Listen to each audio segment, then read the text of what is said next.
Hello, this is Dr. Flight, and it's great to be having a little discussion here that's going to talk about the um, concept of a product market, but in a very general sense, introduce the topic of analyzing product market space. And specifically, one of the challenges to analyzing an industry or, again, a product market space is being able to define it properly and also having a broader view of the impacts that the product market is going to have from substitute products and from emerging technologies and things like that. There's a concept called marketing myopia or just myopia in general, which is actually a term from optics and from eyesight, meaning that you have blinders on or that you have a narrow view of the marketplace or a narrow view, point of view or a narrow view of a sight of view to be able to see what's happening. So one of the challenges for marketing managers is to remain objectively broad in how they view the marketplace and also the competitive landscape that they're up against. So this is just a brief introduction then that talks and focuses on this idea of myopia within a product market context. So enjoy. Thanks. Let me know if you have any questions. So as we begin, one of the ideas we want to consider is that in an industry or again, what we'll call a product market space, there are ever-changing dynamics within either the competitive landscape or among your market and consumers. And so one of the challenges that we have is being able to identify and see these things taking place. And ultimately the types of adaptations and changes that we have to make as we lead our organization and we try to navigate the challenging waters of change. So some things to kind of remember, challenges that marketers are facing on an ongoing basis, especially at a high level like the CMO position, include things that deal with the complex and turbulent nature of markets and the ever and increasingly interrelatedness that markets have with each other. So if you can think about, for instance, customers buying products across product categories together, the influences of one product class maybe on another product class, things of that nature. Certainly the networked effects of consumers, things of that nature. Those add to the complexity of understanding how and why people buy and the types of products that they co-consume or buy together at the same time. Things of that nature really add to some of the complexity of our role as marketers and trying to understand what the future will be within a product class or category that we're interested in.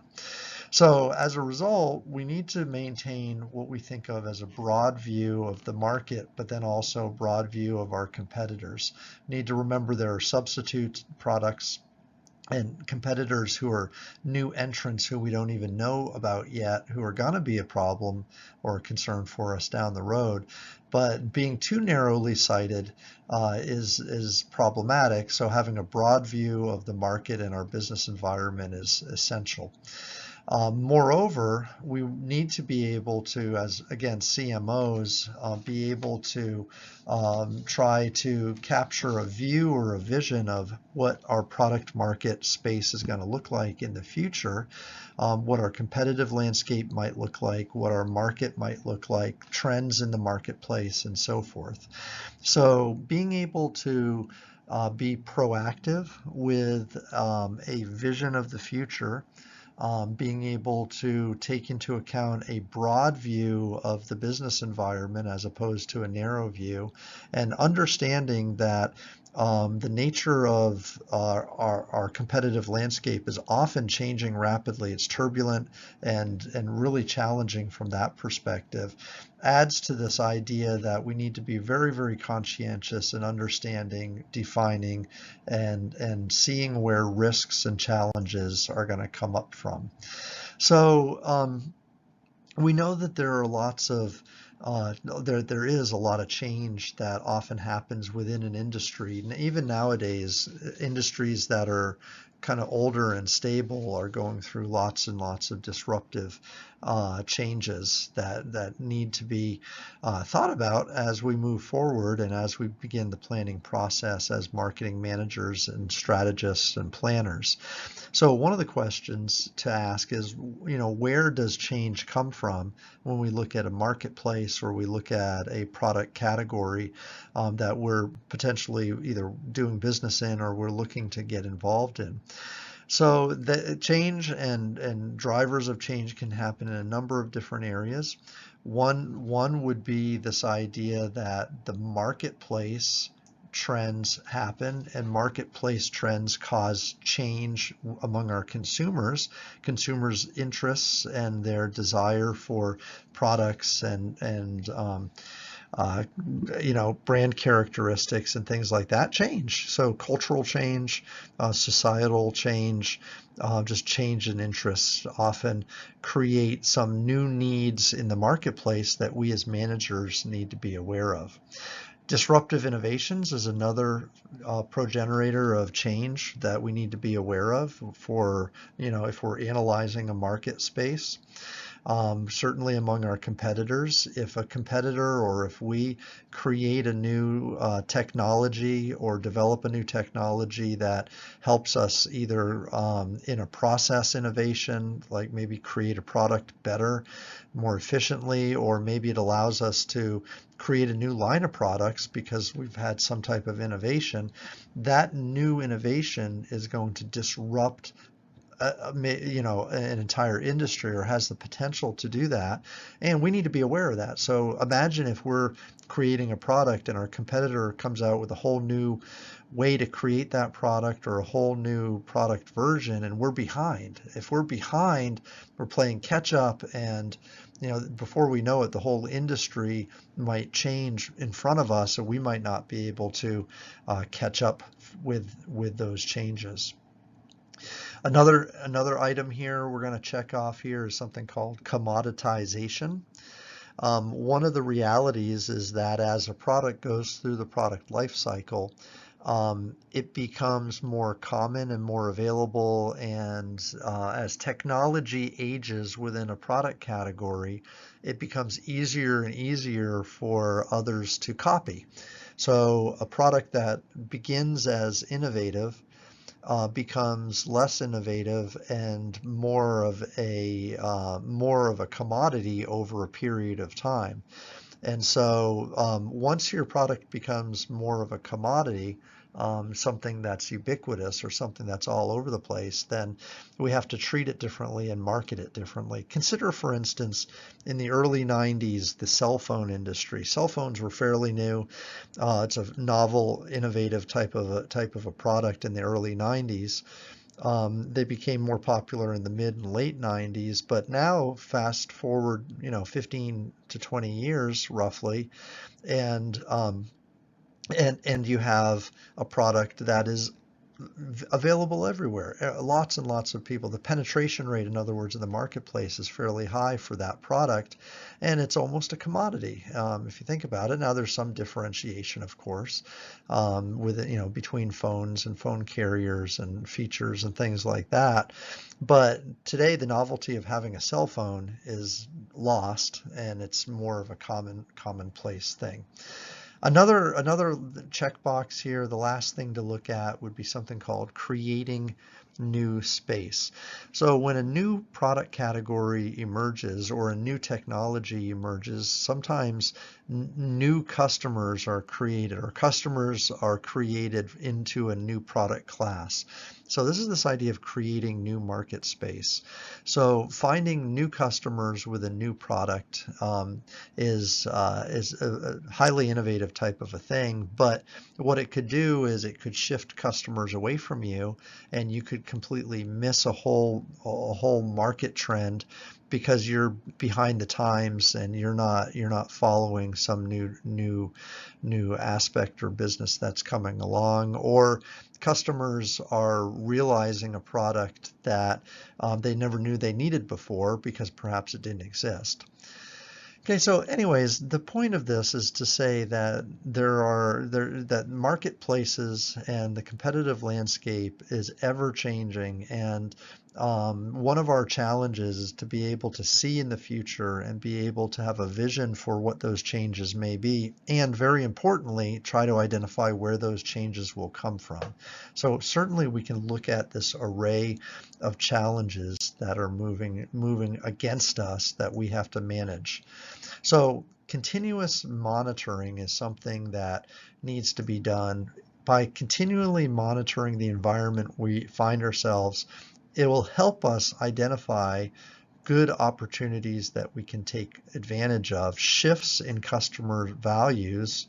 It will help understand our competitors' positions, and from more of a marketing perspective, it'll help us target and position our products in a more efficient and effective way. So this brings us up to this idea of how we do business and what the traditional means of doing business within our business model is. And so we have this idea where there's a way we do business within our our product category among our competitors. There's sort of a style or a way we do things, the traditional competitors' competitive box, in other words, that we can think of, which leads to the types of products that we produce that have been produced for a long period of time when there's no dynamic change taking place. And then we ultimately serve our existing customer base. So if you think about these three boxes in the middle of the screen, when you think of this as we do business, this is how business is done. This is without any type of disruptive innovations. This is without any type of dramatic change taking place in the marketplace or among our competitive positions. And so as a manager, what I don't want to do is follow this three-step process or three-step model without the foresight of knowing that it could change. So in other words, I can compete in a competitive manner and I can copy my competitors, and I can do things the way we've always done things and produced conventional typical products and sell those to my existing customer base. However, what will happen is there are going to be new forms of competition that take place who create new customers. There will also be new types of business models that take place, also creating new customers, which ultimately help form a new customer base. Now, the challenge is if I'm stuck in the middle, doing the things that I always do, I'm committing something called marketing myopia, where I have a very, very narrow perspective of how business is and should be done, to the point where I don't see new types of competition and new business models and new opportunities for new customers because I'm too focused on what I'm currently doing now. So being too narrow in how I define my market and define my business limits the many opportunities that I may have in order to sell more product and be more dynamic. So this marketing myopia concept is actually a fundamental kind of term and thought that's been in the marketing literature for probably 50 or 60 years. But just like it did 50 or 60 years ago. It was relevant then and it's relevant now in terms of strategic marketing and thinking about how we need to plan for the future and so forth. You know, I love this Jack Welch um, quote here: a narrow market definition limits your business opportunities. You have to see more in order to sell more. You have to see what the opportunities are outside of your traditional way of doing business in order to grow. So that's kind of the idea. The illustration in the chart to the left um, illustrates or shows the number of personal computers that were available in the marketplace back in 2010. So it's a bit dated, but you get the idea that there's a degree of market potential. So you know, a percentage or a number of units that are available that could be sold if they're properly positioned towards the marketplace. And then we have a column that indicates market demand. Market demand is how many units are actually being sold. So we have a difference between market potential and market demand. The difference that is illustrated here is opportunities for growth that we could take and capitalize on. We could grow our business if we took advantage of market potential. In other words, people who would buy computers in this case, but as of yet do not. The last little column or thing right here is a particular firm. So this is an industry-wide personal computer market chart, the first two columns. The last column, we have one particular company's share, Dell's. Dell has at this point 12.8% of the share. Now the challenge is if you're the CEO or CMO of Dell Computers, how do you grow your market share? How do you grow market share from maybe the untapped market potential, people who don't yet have computers or haven't bought a computer yet? Do you try to take away sales from competitors? So do you try to siphon off some of these sales from the current demand in the marketplace? Or do you go for new customers who haven't yet bought? And how can you do this in a dynamic, unique way? So thinking outside the box, thinking outside of the traditional means of growing business is something that we're certainly challenged for. Some of the ideas of being able to reach new customers who have not yet bought yet would be this idea of reaching untapped market potential. So certainly when current market demand falls short of market potential, like in this last case, Dell could do some of the following things. They could think of their price and value scheme, making sure that it's affordable. Some of the market potential includes people who would buy but can't afford it. And so there's what we call a price ceiling or a buying ceiling. So they might think of their cost structure and pricing structure as a way to grow sales. Awareness, building awareness, an awareness campaign, making sure people are aware of the product, making sure their product performs on the characteristics that the market and particularly the potential market wants, and not necessarily focused on things features that they don't want, but what the customer would want.